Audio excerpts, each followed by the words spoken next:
பெண் சிஎம்மா யார் சார் வருவாங்க?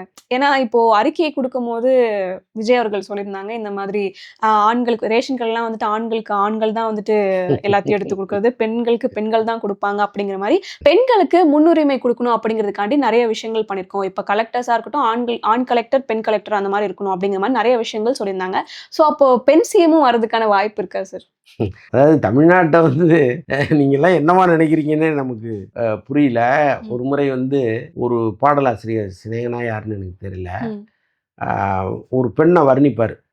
உன்னுடைய கண்ணுக்கு நான் அந்த ஒரு எழுதி கொடுத்துட்றேன், உன்னுடைய புருவத்துக்கு இந்த ஒரு எழுதி கொடுத்துட்றேன் அப்படின்லாம் அந்த தமிழ்நாட்டோட கூறு போட்டு அவர் எழுதியிருப்பார். அந்த பாட்டு எனக்கு மறந்து போச்சு. அப்போ பெரிய சர்ச்சையாக மாறிச்சு. டேய் உங்களுக்கு என்ன தமிழ்நாடு அவ்வளோ மட்டமாக போச்சாடா, இப்படிலாம் எழுதிட்டு இருக்கீங்க அப்படின்ட்டு பயங்கரமாக கோவப்பட்டாங்க. கிட்டத்தட்ட இப்போ உங்கள் கேள்வி எனக்கு அப்படிதான் அவர் என்னென்னா, அப்படி நீங்கள் தமிழ்நாட்டை அவ்வளோ ஈஸியெல்லாம் எடைபோட முடியாது.